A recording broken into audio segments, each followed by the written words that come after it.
I caught Miranda sliding a sealed folio stamped with my name into the locked succession cabinet at midnight, and the paper made a small, precise sound that stopped me cold. Betrayal landed in my chest as a concrete thing. The weight of the folio, the angle of her hand, the calendar alert visible on her phone that read transition plan. I stepped back into the hallway, gripping my camera strap until my fingers ached, and the suspicion that had been a quiet H for weeks snapped into focus. I had come back for my camera strap, the one with the worn leather Alex uses every night when he shoots scout images for the team.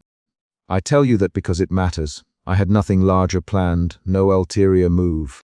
I was 20, 8 years old, junior art director. The kid Miranda had once singled out and taught how to frame a composition, how to make a client feel the story in a single image. I lived 2 blocks from the agency with my mother and younger sister, paid the rent with freelance gigs and the steady paycheck, and carried a worn messenger bag that smelled faintly of coffee. Those details matter because they set the stakes: stability, pride, a rhythm I could not afford to lose. Miranda's hand was calm when I saw it. Her chin-length platinum bob caught the rimlight from the city, and she folded the folio without looking at me.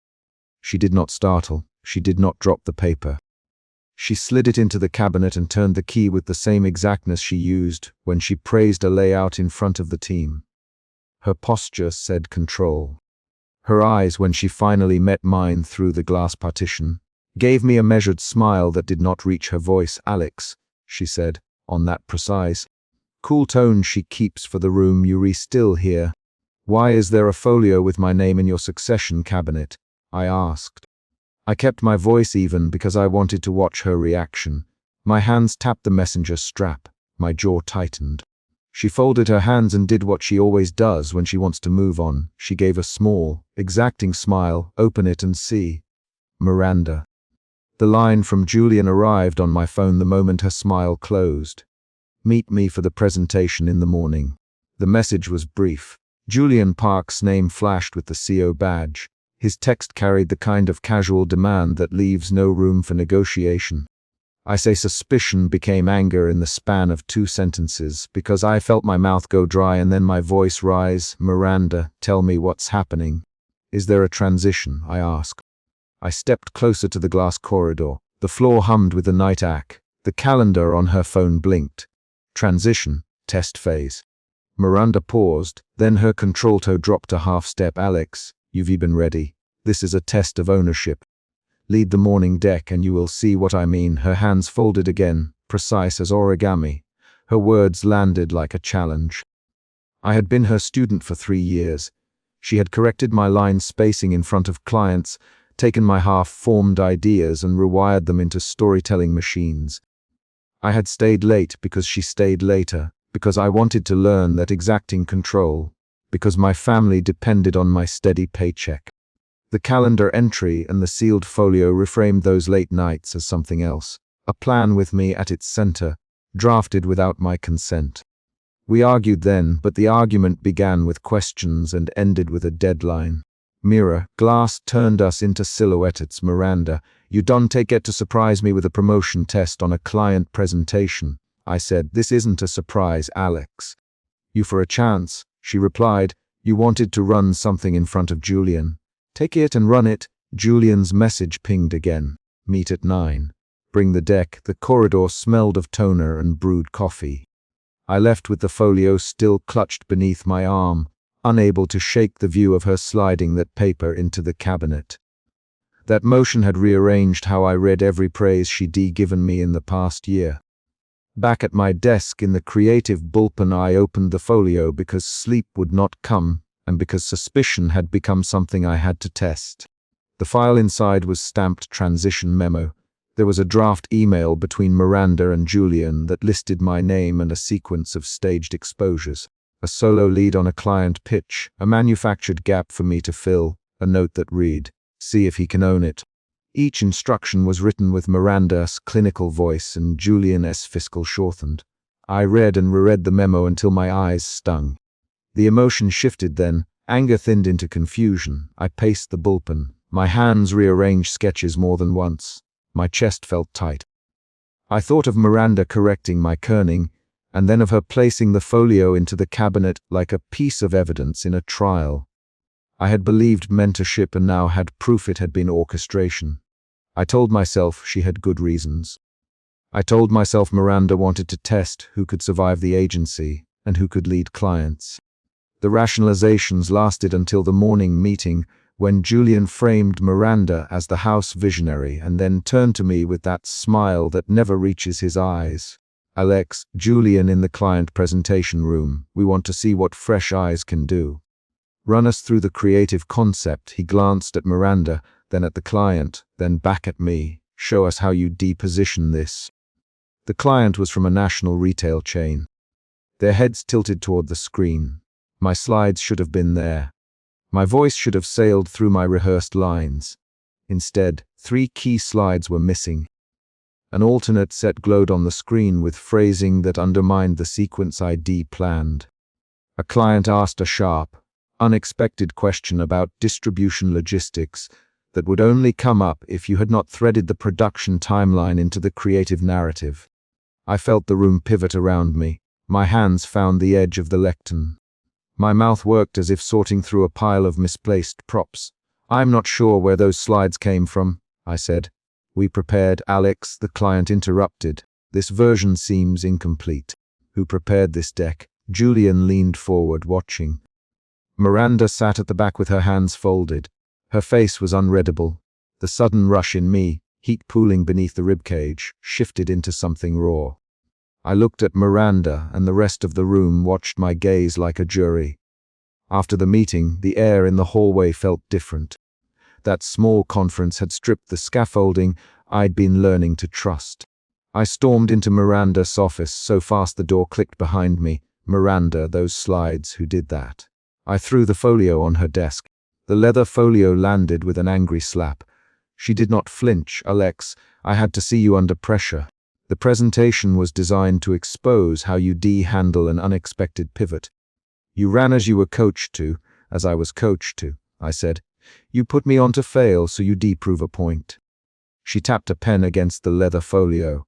Her hand did the measured pause she uses when she gives praise, not to fail, to test ownership, to prove that what I taught could survive without me. I could feel my mouth forming different responses.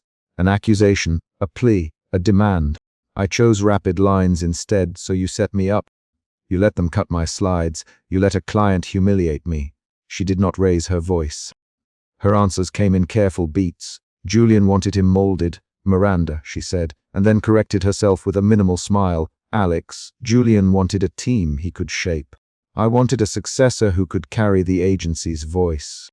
This is how I made that decision, 3 to 6 back, and 4th lines of argument followed, sharp and hot. "You made the decision without telling me," I said. "You were ready," Miranda replied. "You put my career on a gamble," I said. "I put your growth on a controlled test," she said.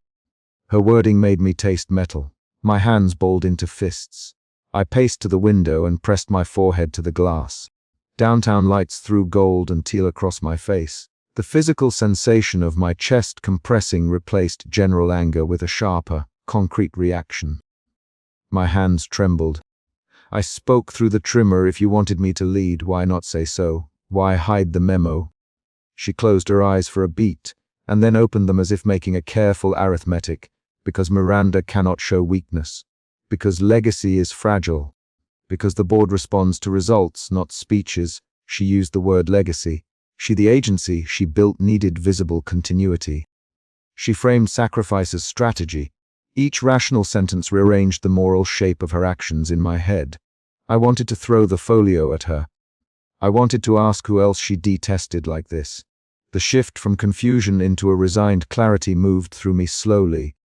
I could either refuse what she offered and risk losing everything, or I could accept and carry the cost. I left her office with the offer letter unfolded inside the leather folio. The letter was short and formal.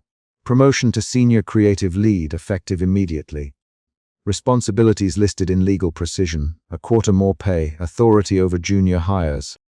A clause that required me to run at least 2 client presentations without Miranda present in the next 6 months. The paper smelled faintly of bergamot, the same scent Miranda wore. I sat alone at the end of the executive wing where the carpet swallowed sound. The chair faced a corridor. On the chair lay a single pen. I held the pen between thumb and forefinger. My vision narrowed and a fresh wave of feeling rose, something like shame folding into obligation. My fingers tightened. When Julian appeared, he did not knock. Julian opened the corridor door as if entering a stage. "Alex," he said smoothly, "you did as instructed." A messy moment, but honesty builds character. "Julian," I said, "who arranged for the slides to be swapped?" He smiled and checked his cufflinks. "Miranda did. She designed the test. She also wrote the memo. I approved the plan." "You should read your future with that in mind." My tongue found quick words. "So I was a set-up. You wanted to see me fail and then adapt." Julian's laugh was familiar and sharp. "Not fail, learn. The market weeds out those who can adapt. You should be grateful Miranda took the risk." He leaned forward. "Own it, Alex. Take the offer or don't."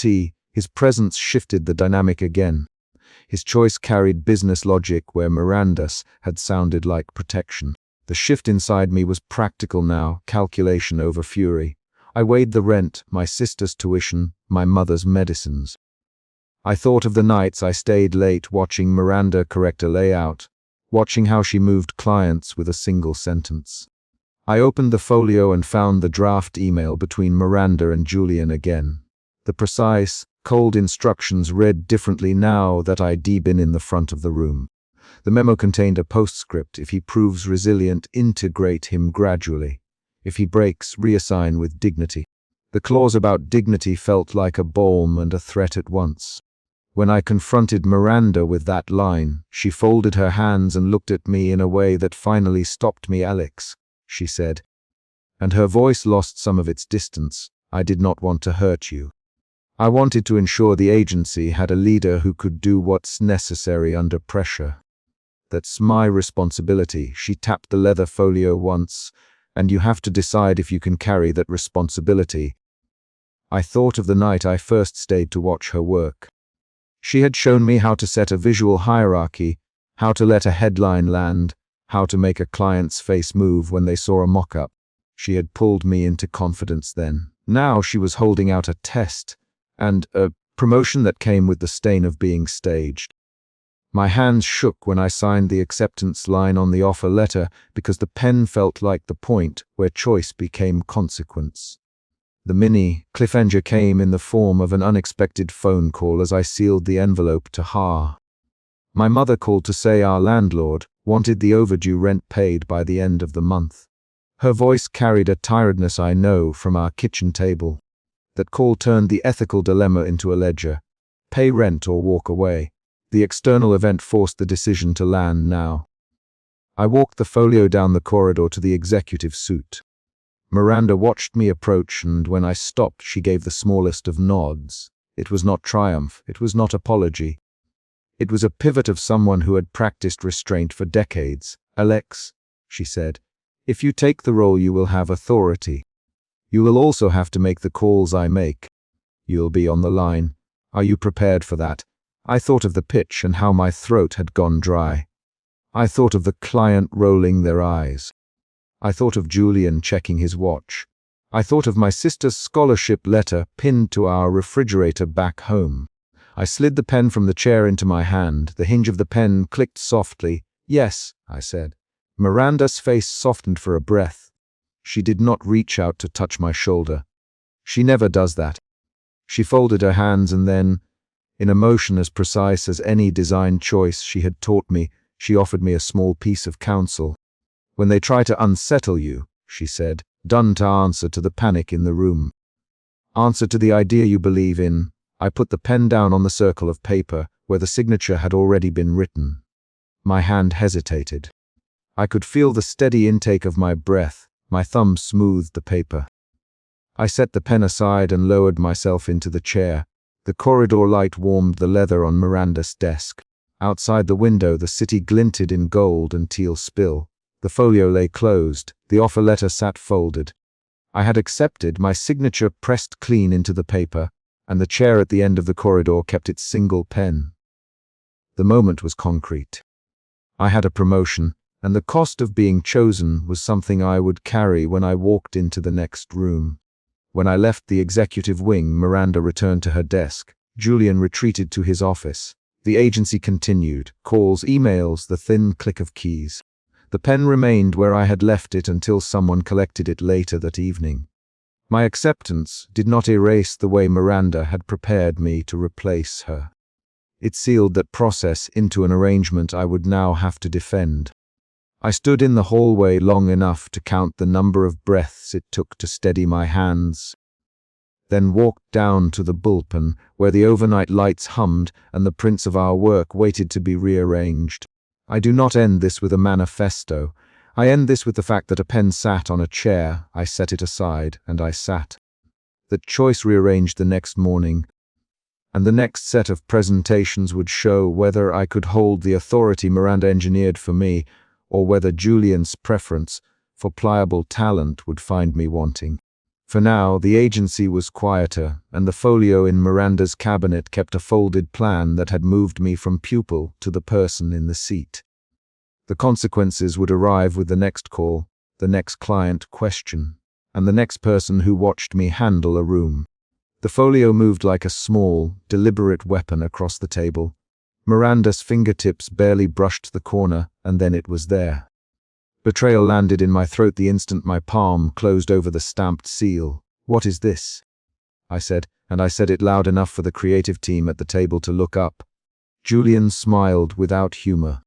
Miranda kept her hands folded on the table, the fold of her silk sleeves exact. The room smelled of brewed coffee and toner, and the glass reflected the skyline in hard, teal shards. "I am Alex Rivera. I do not introduce myself that way when I am nervous. I let a camera or a layout do the talking."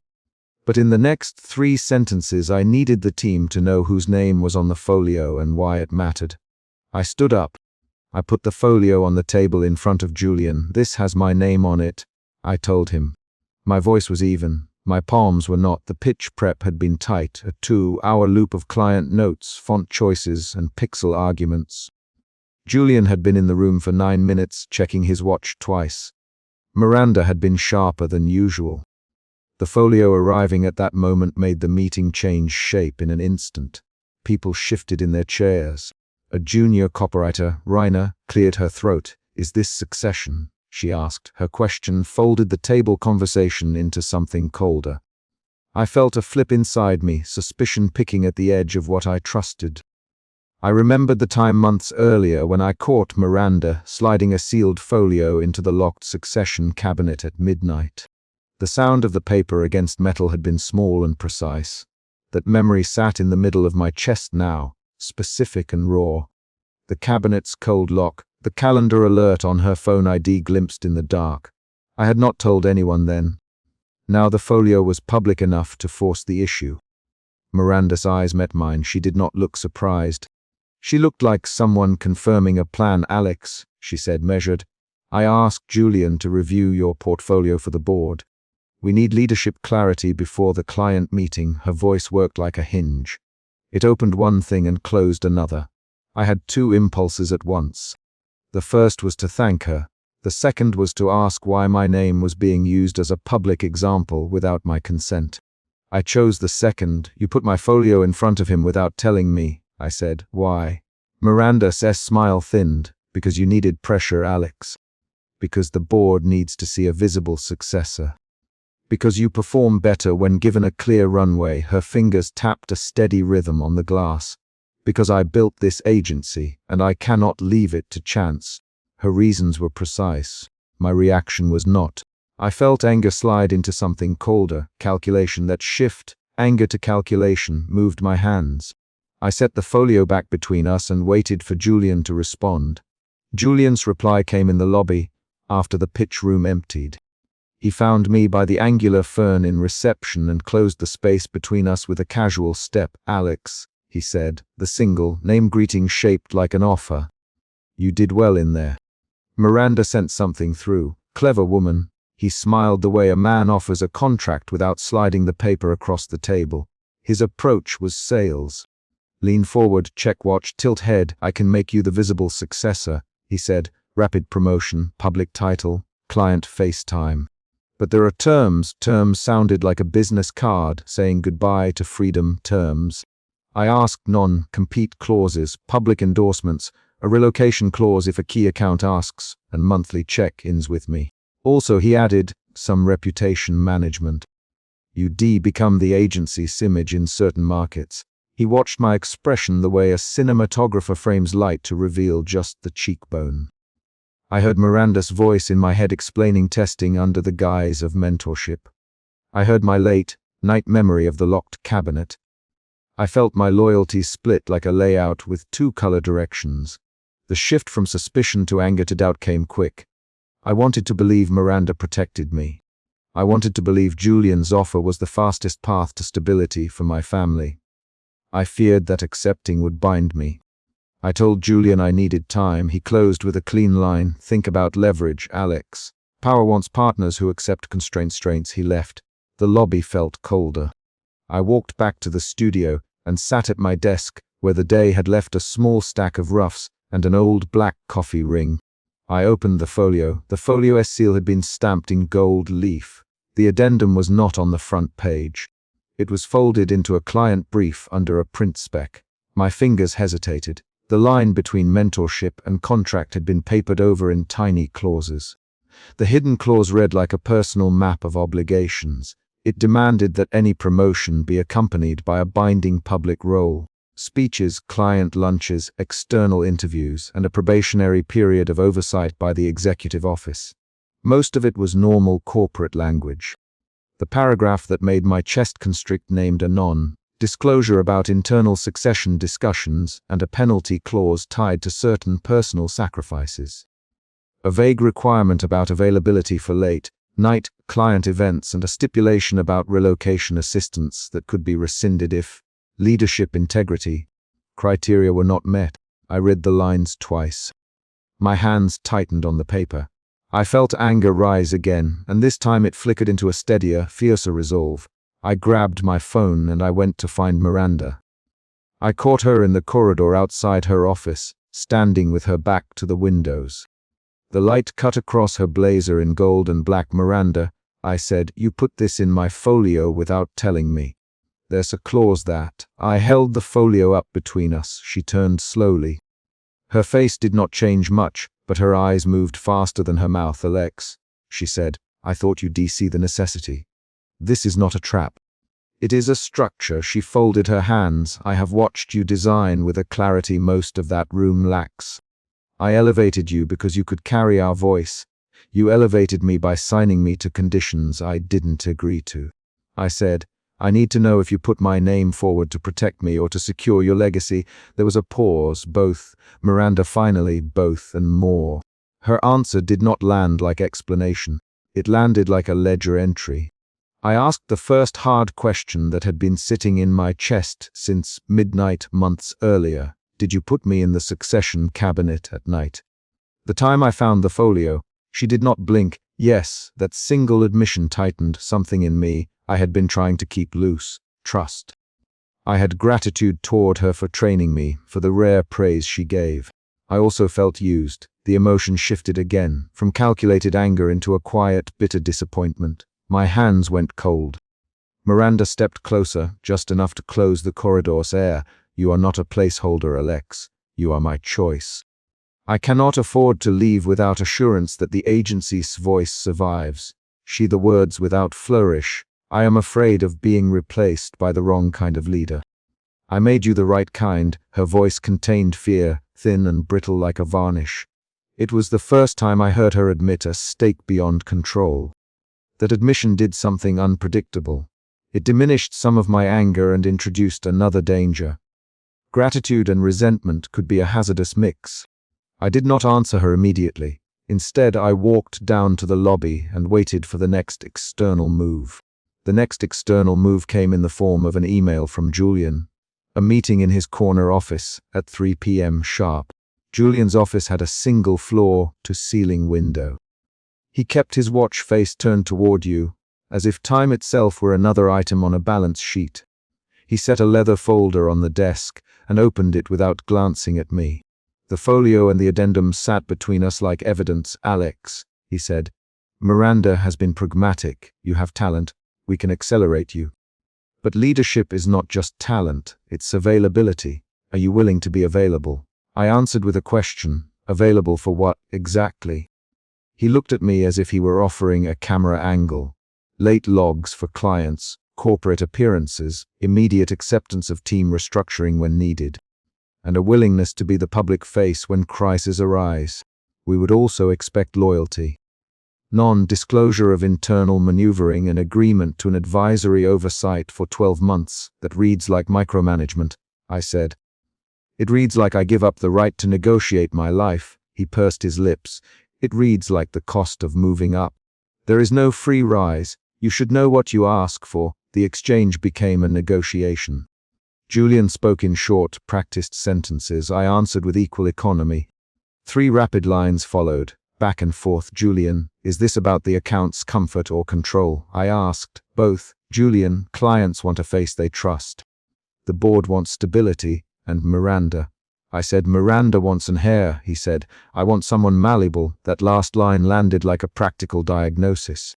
It forced another decision point. I left the office with my head full of clauses and my chest tight with decisions. An unexpected moment happened then.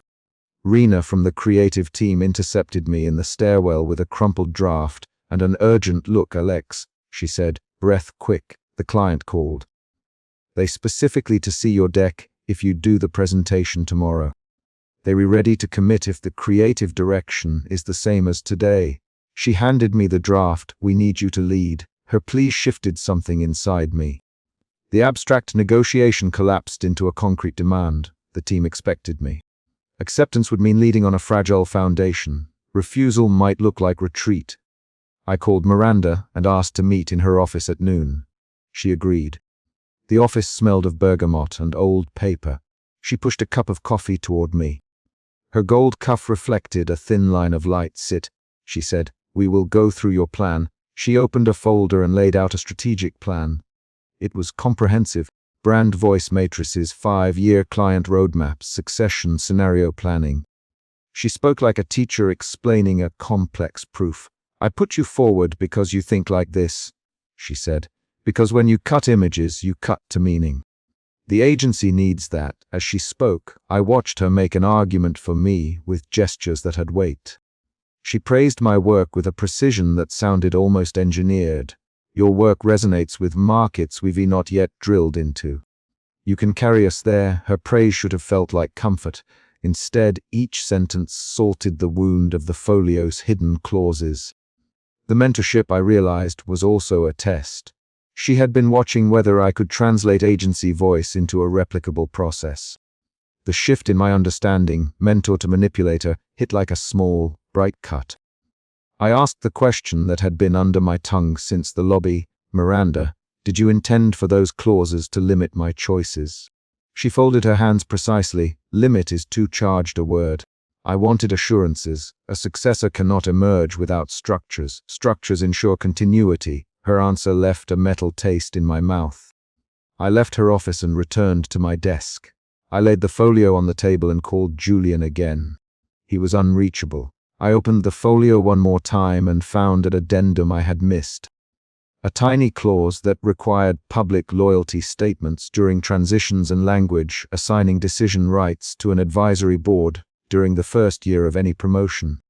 The clause read in formal language, but the practical effect was concrete. For 12 months, major creative choices could be overruled. I felt the ground shift. That was the twist I had been dreading. Promotion in name that hollowed the role of creative authority. I forwarded a copy to Rena and 2 other team leads with a short line, read, prepare a defense for tomorrow, we present our vision. They do not overrule without clear cause. I hit send before I could second, guess the tone. A mini cliffhanger arrived 3 emails later. Julian replied with an invitation to a closed door meeting at 4, labeled final terms. We were now on a collision path. The team would expect me to lead. The executive office expected compliance. Miranda expected loyalty. I had to choose. The final confrontation with Julian was the chapter's apex. He had moved his office chair to face me directly. His tone was cool. You sent an internal email, he said. You escalated matters. I notified the team that our creative voice must not be hollowed out, I said. He leaned forward. Alex, leadership is different from authorship. Sometimes you must let the board steer for survivability. I placed the folio and the addendum on his desk. Then tell me exactly what survivability requires of me, I said. He named the consequences plainly. Public speeches, deference to advisory rulings, immediate acceptance of certain client pivots, and a probation period during which the advisory board could veto hires. He offered me prominence and then spelled out the price. Significant limits on what I could decide in creative terms. We traded 3 quick lines. Julian, is this a promotion or a leash? I asked. It is both, he said. Then I am wary of both, I said. He smiled thinly. Wary men are cautious. Caution keeps clients comfortable. The words left me with no easy path. Miranda did not enter his office until after I left. I found her in the empty corridor outside the creative studios. She watched me walk away and then called my name. Alex, she said, softer than she'd been all day. Come here. She stood close enough this time that I felt the heat from her blazer.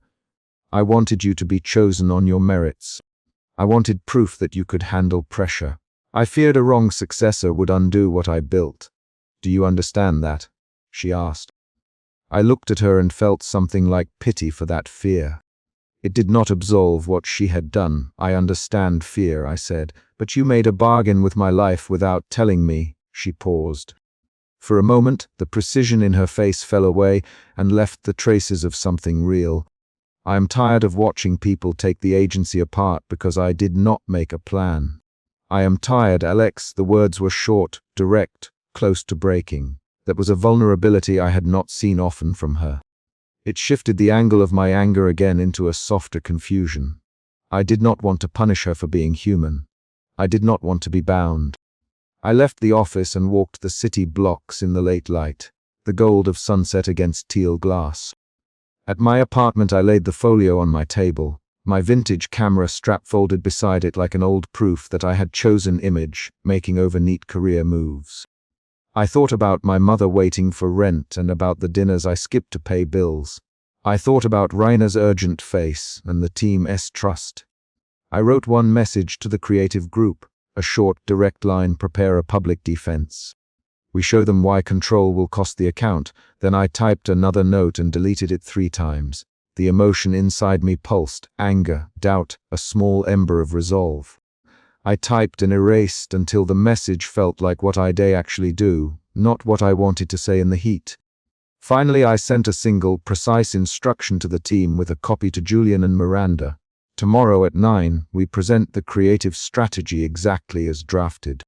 If any advisory body attempts to change the work without clear client-driven cause, we will call for a joint review and ask for written rationale. Prepare slides. Be exact. I watched the 3 blue dots turn into delivered.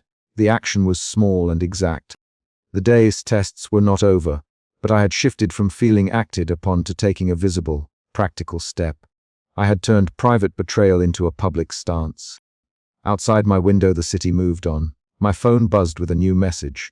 Miranda had sent a short reply, 2 words: do this. I read it twice. Her terse instruction was permission and pressure combined. I sat back and felt the chapter fold toward whatever came next. I had confronted the folio, the clause, and the man with hiring power. I had heard Miranda admit fear. I had told the team to prepare. The final beat was small and concrete. I opened my email, attached the folio, and sent the creative deck to the team with the single line: we show them what we are. I hit send and watched the tiny blue bubble change to delivered. The agency would see our answer in the morning. I pushed the glass door and the slide hit me before anyone spoke. Interim creative lead, Alex Rivera, burned in teal and gold across the boardroom wall. Betrayal lodged in my throat like a stone. I felt my fingers tighten on the folder I still held. Miranda and Julian were standing under the projection, their faces bathed in rimlight. And board members around the table looked up at me the same way you look up at a sudden sound. I demanded an explanation in a voice that wouldn't shake. That demand became the opening move of everything that followed.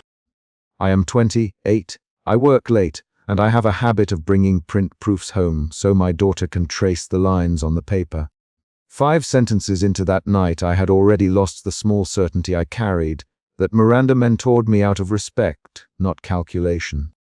The calendar alert ID seen on her phone weeks earlier, the one that reads Succession Review Finalize Folio, didn't belong in the light of day like this. It belonged back on the shelf where private plans are meant to stay, mine closed on the edge of the folio in my messenger bag.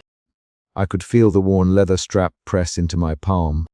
Alex, Julian, and his voice cut the low murmur at the table. He sounded practiced. He glanced at Miranda and then back at me, like a mediator passing a note.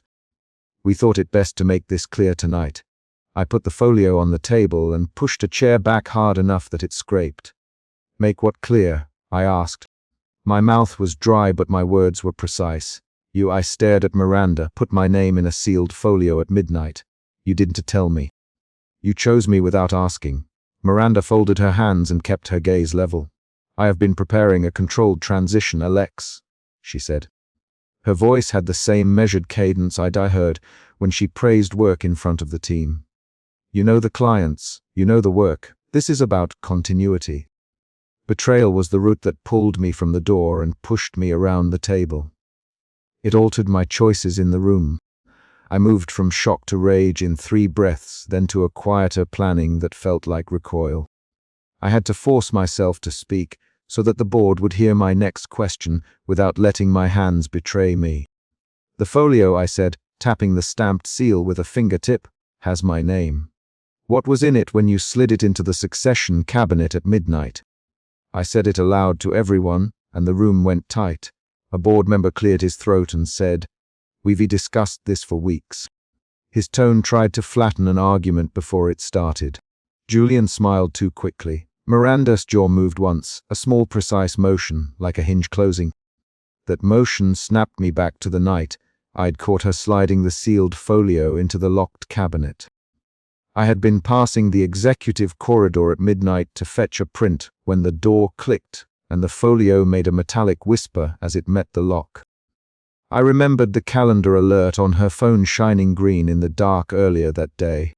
Those concrete details, how the folio sounded, how the light hit the stamp, were not feelings, they were evidence. I threw that evidence onto the table and watched the way it rearranged faces. Julian leaned forward. "Alex, this isn't personal. It's about the agency as stability." He tapped the presentation remote, and the slide changed to a spreadsheet that listed clients and revenue. "We need someone who can hold the line while Miranda transitions." "Transition," I said. The word clicked between us like a key. "You say transition. Miranda, when did you decide you were engineering this exit?" I didn't wait for a diplomatic answer. I wanted specifics, dates, signatures, the addendum I had smelled somewhere in my memory. She gestured toward the city lights outside. "I've been managing Succession privately to prevent chaos." She folded her hands tighter. "I told Julian I would align things before announcing anything." A woman at the far end of the table spoke up. "Miranda, did you discuss compensation or authority in that plan?" Her voice carried the boardroom's curiosity. Julian's fingers tapped his watch. His mannerism read like impatience to the people who had seen him make deals. After the meeting dissolved into sentences about legalities and non-disclosure, Miranda to speak with me in her office. I said yes, because I wanted answers and I didn't want them in pieces. The corridor smelled of floor polish and the faint citrus bergamot that always followed Miranda's presence. As we climbed to her rimlit office, my stomach tightened with a shift from humiliation to calculation. Inside her office, she placed a lidless mug on the table and folded the printed folio open. "I have been deliberate, Alex," she said. "Not everyone can take what we do and keep the agency intact. I trained you because you can." "You trained me," I echoed, counting the ways the phrase balanced on the room. "Miranda, that sounds like praise and planning at once. When you slid that folio at midnight, did you mean to promise them me or to test me?" My hands tapped the desk in a rhythm I'd always had when thinking. She met my tapping with her own pause. "I meant both," she said. "I meant to secure the agency and reveal someone who could carry it. I meant to protect what I built. Her measured pauses were the same ones that had sharpened someone's pitch into a campaign. She offered praise that landed oddly on my skin. You've earned every piece of work on your resume.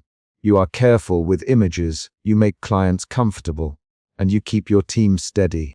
I resisted a reflex to take the compliment whole. Instead I asked, then why the midnight secrecy? Why the sealed folio? Why not tell me? My voice kept its edges. Miranda's hands folded over the folio, because transparency at the wrong time invites destabilizing moves. You know who would try to leverage that moment. She looked at Julian by name without looking up. A new shift pulled through me, suspicion. Betrayal had given rise to suspicion, and suspicion made me search. I left her office and moved to her desk, rifling through pages with a precision trained by years of proofs.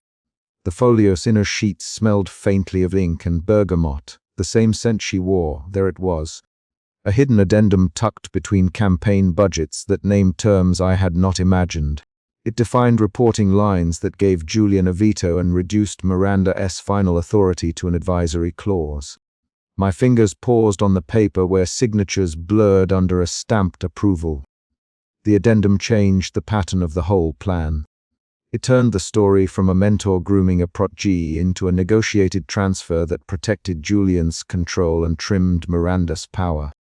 I felt a second emotion move through me, anger, sharp and hot, followed by a slow, cold clarity. When I confronted Julian in the corridor later that night, he smiled in a way that was meant to disarm. "Alex," he said, "we all make plans. I'm trying to keep the company on a stable footing." "I found the addendum," I said, holding the paper so he could read it. "This gives you veto and sidelines Miranda's authority. Did you negotiate this without telling her?" I stepped closer enough to make him look down at the type. "Negotiated with counsel," he said. "We did what leaders must." He checked his watch, the motion criminally casual for the moment. "You should consider the opportunity here." Inside me, reaction shifted again, from anger to a tactical pause. The folio had promised me a place, and the addendum had turned that promise into leverage for someone else. I thought of my daughter tracing ink lines on proofs at our kitchen table. I thought of the salary that meant steady daycare and a small apartment that didn't leak. Those concrete needs weighed against the shape of the betrayal. I did not accept Julian's glossy future on the spot. Instead, I walked back to the atrium where the glass made a hallway of reflections and raised my voice. "Miranda, Julian, I want both of you to answer in front of the room." I called them out because secrecy had been the problem. Public answers were the remedy. They followed me to the atrium. The ceiling was high, and the embedded lights threw a clean band of amber across the marble. Board members were still scattered. Some drifted near like moths to a lamp. I laid the folio on the low table and pushed it forward. "Tell me how this protects the agency and not one person's grip." My hands didn't shake. Miranda's first move was an admission that landed like a measured step forward. "Yes. I engineered a controlled transition," she said. "I did this because I feared an unplanned sale or a hostile takeover if the team fractured." Her voice had the same contralto calm, but the words cut sharper when she added, "I did it knowing I might be sidelined." "You engineered your own exit," I said. Board members murmured. Julian's jaw tightened. It was a choice to protect the clients and the staff, Miranda. I calculated risk. I asked myself whether my presence was the only thing keeping the agency stable. She looked at me and the board at once. I wanted continuity. Continuity for whom, I asked. For the agency or for whoever holds the veto? I flipped the addendum open and read the line that handed veto power to Julian. "This clause isn't continuity, it's control." Julian stepped in then. "Control keeps revenue predictable. Predictability keeps salaries paid." He held my gaze. "Alex, we were offering you resources, autonomy to run creative, and board backing." "Autonomy with a veto doesn't feel like autonomy," I said. The room's temperature seemed to move with every sentence I spoke. I watched Miranda react. Her fingers folded and unfolded once, twice. We argued fast and hard after that. 3 rapid exchanges ricocheted through the atrium. "Miranda, did you tell them your authority would end?" I asked. "I told them I would step back if that preserved the agency," she replied. "And you did not tell me to brace for being used as a shield." "Alex, you misread my intent," she said. "Intent doesn't undo the addendum," I replied. Board members began to press with questions about timing and client relations. I answered with facts.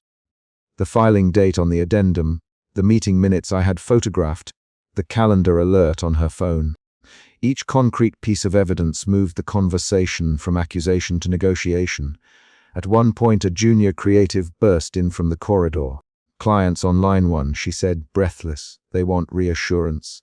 Her arrival was an external event that snapped us back to immediate business. Miranda moved to the phone, then stopped and looked at me. "Alex, can you handle them?" she asked. Handling clients became the test that would prove whether I could act under pressure. I took the call with 8 board members close by and walked the account lead through a reassurance plan in 3 points. My voice stayed steady.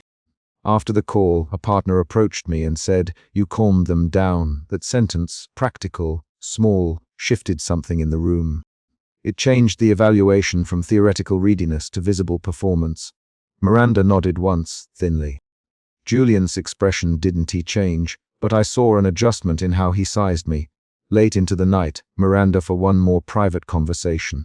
We went back to her office, and she folded the folio closed in front of me. "I made choices I will have to live with," she said. "This company is part of me.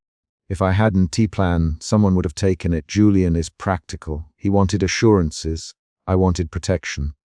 Her words were an explanation, but they were also an appeal.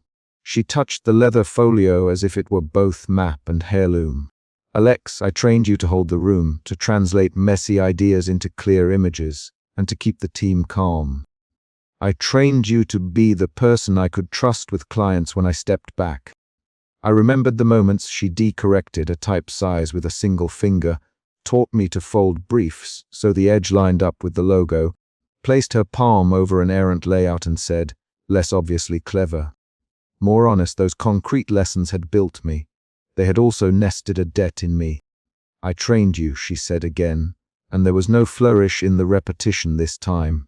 It was a fact she laid on the table. A new emotional shift moved through me then, from anger and suspicion into a quiet assessment.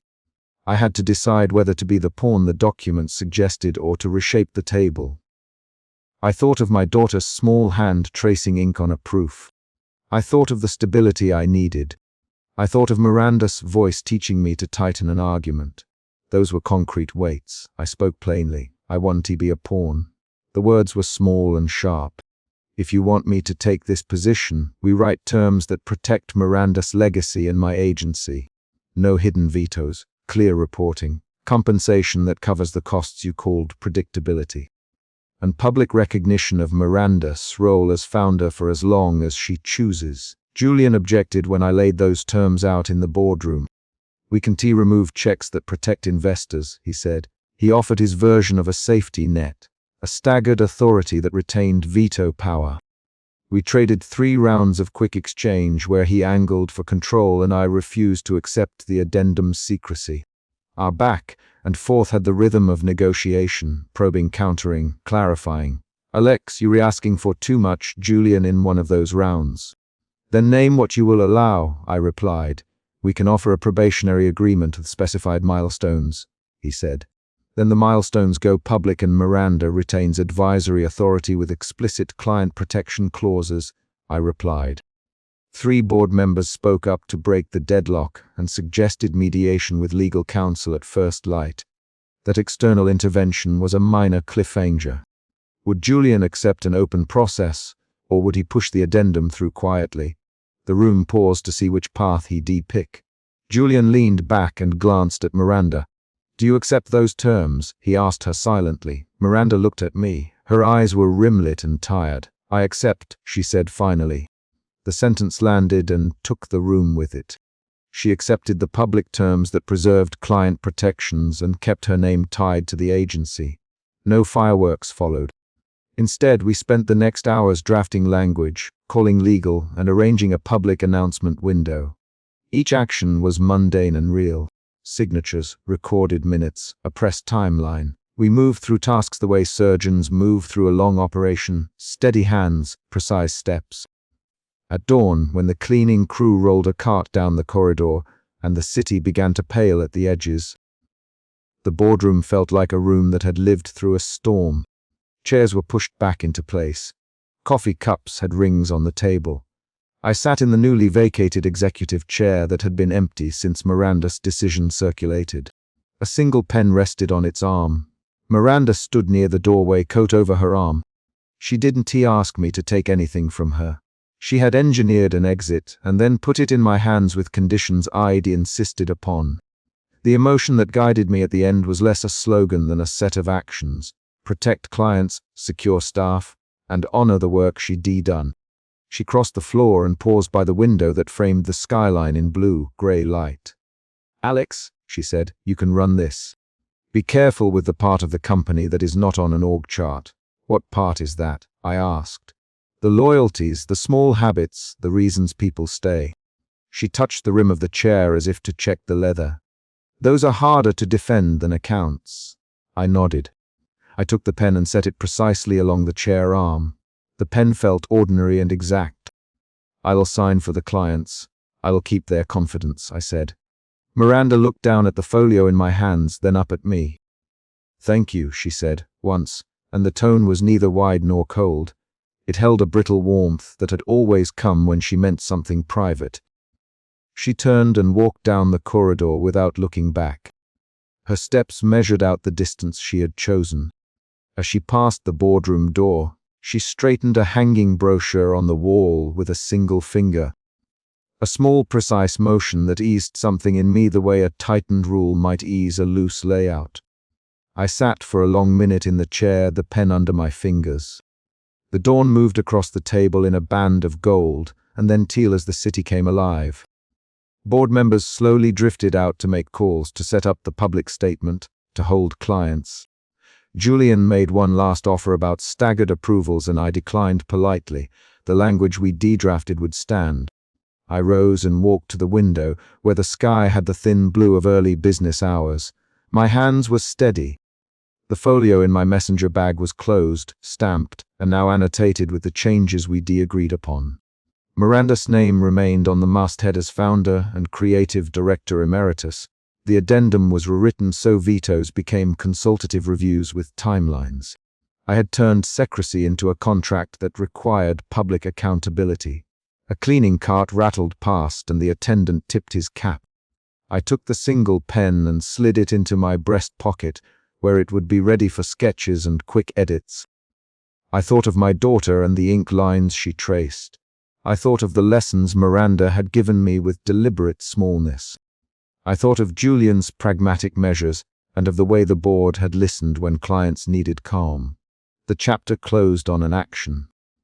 I took the pen from the chair and put it in my pocket, stood, and walked out of the boardroom into the corridor where Miranda had just disappeared.